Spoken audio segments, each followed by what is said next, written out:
Hey, welcome back to another YouTube video. So today's video is completely for beginners or people that have never set up a pole rig before. So if you're new to pole fishing, or even if you have been fishing for many years, but you still purchase the pre-tied off-the-shelf pole rigs, then this video is going to be for you. The off-the-shelf pole rigs are absolutely fine. Nothing wrong with them. They're great to start off with. But what you find is once you've used a pole rig for a few times and you've reused it, you find that the line will get damaged. You probably even shorten the line because you're in a shallower depth. And then the next time you go fishing, you want to fish much in deeper water. The pole rig, after a few uses, you're going to find is no use to you. So you're going to either go out and purchase another one, or the better way is to learn how to do it yourself. So I'm going to show you through 6 simple steps how to create your own pole rig. Okay, so what you need to do, step number 1, is choose the float you need for the type of rig, the type of fishing that you're going to be doing. Now decide on whether you're going to be fishing in the shallows, so in the margin, or whether you're going to be fishing out in further deeper water, and then pick the float accordingly. So this particular example on this video, I'm going to be setting up a rig that I'm going to be fishing for carp. So I've picked a 4x14 carp float here. Now I picked a 4x14 because I know the venue where I'm going to go, and it is no more than 4 foot deep. So I'm going to be fishing this somewhere around the 3.5 to 4 foot. A 4x14 float is absolutely ideal for me. So I've chose the float I need for this particular rig. Also, you need to pick the line as well. So again, depending on the target fish and where you're going to be fishing, you need to pick the line. So you might be fishing for silver, so you want a lighter line. You might be fishing in the margins, again, depending on your target fish. Now, the second part, step number 2, is to choose your silicone. Okay, so the pole float silicone comes in a number of diameters. So depending on the diameter of your float will determine which diameter silicone you need. Now, I've got a couple of examples here. This is just this is a silicone by New Fish. This one here is a 0.3 mil diameter pole float silicone, and I've got also a 0.5 mil diameter pole float silicone. Now you just need to identify which one best fits your pole float. Now all the pole floats I tend to use, in the main, I tend to go for the 0.5 mil diameter. As long as the diameter of the silicone fits nice and snug over the stem of the float and the line running through it, as long as that float doesn't move up and down easily, then and there's plenty of friction on there, then that will be the right silicone. So, but like I say, I'm going to, for this example today, I'm going to be using a 0.5 mil diameter silicone. So I've identified the float, I've identified what line I'm going to use, and I also know what silicone I'm going to need. So what we need to do now is just take out the silicone. So I'm not going to pull it all out, just going to pull the end out. And I'm going to cut off 3 bits of silicone. Now, depending on, again, the size of your float, if you're fishing a margin float, or if you're fishing shallow and a small stemmed float, you might only want 2 pieces of silicone. But most floats, I tend to always put a 3 on, unless it's, like I say, most of my sort of longer distance fishing, I'll be fishing a stem that needs 3 pieces of silicone. And that just means you're getting more friction on between the silicone, the line, and the float. It's going to help prevent that float moving up and down. So I always cut 1 piece of silicone will be about a centimetre, 9 mil or a centimetre long, and the other 2 pieces are going to be a little bit shorter at around sort of 6 to 7 mil in length. Now the reason for that, the longer of the 3 will always go at the bottom of the stem of the float, and again all it's doing is just putting more silicone over the stem, and again creating more friction and then preventing the float moving up and down. So that's the reason why I do that. So I'm just going to put that silicone back in the packet, and now I'm going to get my line, and I'm just going to thread the line through the silicone. Now the longest pieces of the silicone I cut, I'm going to put on first, and then that's 1 on, and now we're going to put on the other 2 pieces of silicone. And there's 2.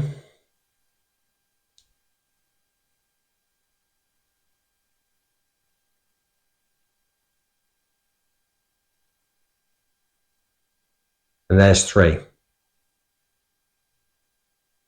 Okay, so step 1, we chose the float and we chose which line we're going to use. Step 2 was to choose the silicone, the correct diameter silicone for your float. And then step 3 is to put the float on the line. So first of all, I've now put the silicone on. I now just need to put the float on. So on this particular float, it does have a hole going through the body of the float. Now, some floats just have an eye at the top of the body, but then there's other floats you'll find they do have a hole that goes straight through the body. So if that's the case, you just need to thread your line through the hole and through the body and then through that eye as well. So I'm just going to do that.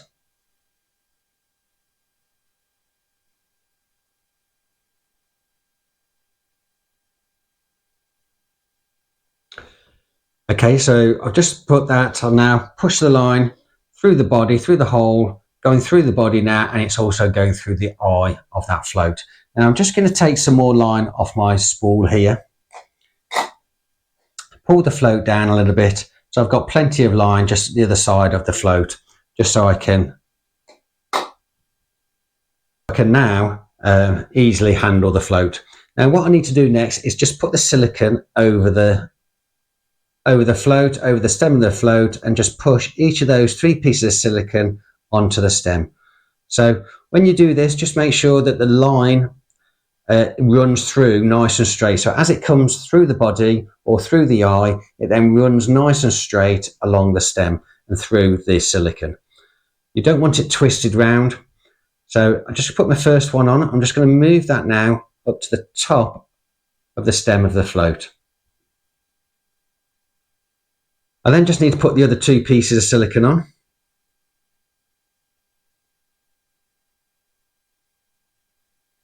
And I'm just going to push the second one into the middle of the stem of the float, and then the final one, the longer of the 3, just goes on the end. I'm just going to pull that line through now, just to make sure it's running nice and straight down the stem of the float. It's not twisted around. Just going to check that, and if it is, just twist the silicone and make sure that line is running nice and straight down the stem of the float. We've now got the float on the line. Okay, so now I've got the pole float on the line. Next thing we need to do is just create the loops either end of the rig. So the first loop will be the loop that I'm going to connect to my pole. So if I've got a Dacron connector or whether I'm using a plastic connector, that's the loop I'm now going to create. So I'm going to do that now. Now I have got a video. I will put a link in the description of this video. So go and have a look at for the link, which will take you to a video which shows you how to create this loop when you're tying it to a Dacron connector. So have a look in the description, and there's another video that will show you how to do this particular loop. If you already know how to do it, then brilliant. So I'm just going to create that. Just going to moisten that knot, pull that tight, and now I'm just going to trim off the excess line. And there we go. So I'm just going to move that out of the way, that excess line. So now I've got the loop that will connect over my Dacron connector on the end here. Now between the float and the end of the line where I've just created that loop, I'm going to leave about 2 foot of line. Now 2 foot of line is quite a lot. I would not fish with 2 foot of line between my float and my pole. I would normally fish somewhere between the sort of 12 inches to 18 inches. But the reason why I've got the excess line is because when you're making pole rigs up, you always want to have more line on the pole rig than the actual depth you are going to fish. So when you get to the bank and you plumb up, you can then reduce the line between the pole float and the end of the pole. That's where you reduce the line. So I always make sure I have more line than what I need, because if you was to make a rig up that was very specifically to fish 4 feet of water, but then you found it was actually 4 inches, for example, you may not have enough line on your rig to to enable you to fish comfortably and to give that a perfect presentation. So always make sure you've got more line, and then when you get to the bank, plumb up, you can then trim down accordingly. So I now know I'm going to be fishing a venue. I'm fishing a 4x14 float, and I know I'm not going to fish much more than 4 foot of water with this float. I could do, but I know I won't. So, but I am going to put, and now I'm going to just measure out 5 foot of line between my float and my spool. Now I'm fishing here, I'm just setting this up now on my deck, on my dining room table, which I know is 5 foot in length. So I'm just going to measure that out. I've now just pulled off enough line off my spool of 5 foot. So I'm now just going to cut my line off the spool. Put that down. And now I'm just going to create, so it's more, 5 foot was more than what I really need, but I still need to create my loop, don't forget, at the end, on the end of my line, on my end of my rig, which would be the loop where I will then loop on my hook length once I'm on the bank. So I'm now going to create the loop.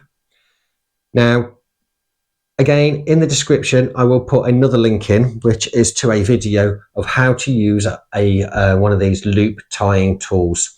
So have a look in the description. I'm going to moisten that knot. Have a look in the description for a link of how to create or how to use one of these loop tying tools and create a perfect loop. So I've created the loop. I'm just going to cut off the excess line. There we go. So now I've got, you probably can't see, but I do have a loop now, which is a small loop, which I'll then be able to put my hook length on once I'm on the bank, and I know what I'm getting, what type of hook I need for the style of fishing. So I've now got a rig with plenty of line on. I've got about, because now I just tied that hook, I've actually got about 4.5 foot between the float and my hook length loop. Not forgetting that when I put my hook length on, I'll either be fishing a 4-inch or probably a 6 or potentially a 6-inch hook length. So again, that's adding in the extra length as well. So I've got 4.5 length a foot of line between float and loop, and I've still got my excess line here as well. So I've got 2 foot. So I've got absolutely plenty of line, and I'll absolutely be trimming this down when I get to the bank and I plumb up. But the whole point, and why I keep reiterating about having extra line, it's just easier to have more line on your rig when you first create it than just trying to have too less. It will just cause you a problem. Okay, so step number 5 is to add your stots. So I always use these stots. Stots are really easy, then they can sort of move up and down on your line without damaging the line. So again, there's different brands out there. I've just happened to use the Preston Innovation ones. Come in these little packets, dead easy. I've got number 8 to number 13 here. So find out which brand you want to use. Okay, so I'm fishing a 4x14 float, so I need to determine, based on the size of my float, how many stots I need. Now, if you go online, there's a picture there just popped up. Just Google and type in pole float conversion chart, and you'll get many charts come up, but there'll be one like this one, and just download it to your phone, download it to your iPad or to your computer. So next time you make a rig up, you'll be able to just use that chart and identify how many stots you need. Now, it's always good to actually download it to your phone, by the way, because when you're on the bank and you actually can't remember how many you need, at least you've got it available to you. So like I say, this is a 4x14 float. On that chart, it says I need the equivalent of 6 number 8 stots. So I'm now going to do that. Now, I'm not going to put 6 number 8 stots on. It's the equivalent of. So I'm actually going to start off with number 9s, and I want 2 number 9 droppers, just because that's what I want, right? For the rig and the style of fishing I know I'm going to be doing when I use this rig. I want a couple of droppers at the lower end near the hook length. So, and I'm going to make sure I put on these 2 number 9s. Now, when you put these on, these little pliers are really handy if you've never used them before. I mean, some people just bite them on, but using little pliers like this just means you can just pinch these on nice and easy. There are multiple brands out there. And I've used a couple now, but I've seemed to just I've just gone back to these Preston ones, and I just find they're just easier to handle. But again, there's many out there, so just use the ones that you're comfortable with, and all you need to do is just pinch the stot on. So 2 number 9s.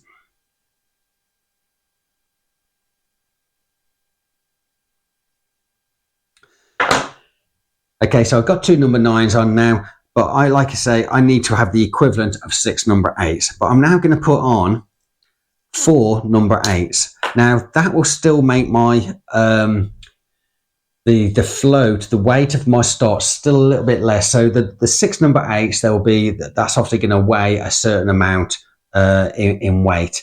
Now putting 2 number 9s on and only 4 number 8s will still be a little bit less. It means that when I plumb up or when I put my rig in the water, the bristle of my float might be sticking out a little bit more than what I need it to be. But I don't mind that, because I always make sure that when I set my rigs up, I just have slightly less weight down the line than what I actually need. Because if I'm fishing and it's quite windy, there's a lot of tow or there's a lot of ripple, I might want more bristle sticking out than normal. But if it's nice and flat and it's calm, then I want to dot it down. So when I get to the bank and I plumb up, based on the conditions, I would then just add an extra shot accordingly, a trimming shot under my float or above the hook length, wherever I feel like I need it.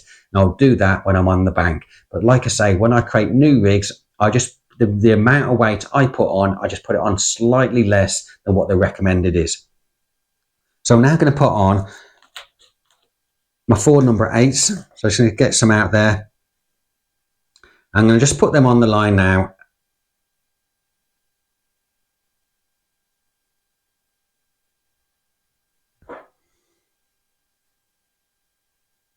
There's 1.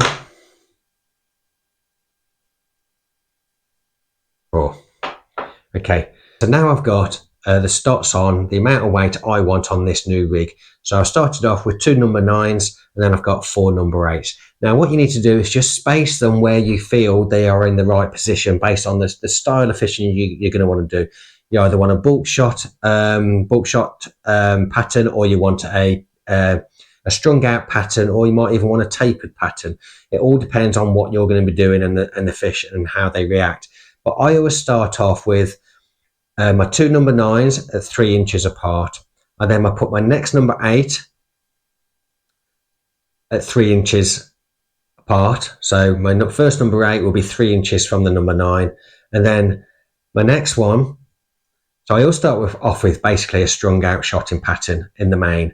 So again, 3 inches apart again. But then the last 2 number 8s, I put them 3 inches apart, but I put the 2 number 8s together. That's just what I want for this rig. You have to decide what shotting pattern you need. There'll be plenty of videos online about shotting patterns. Have a look at those.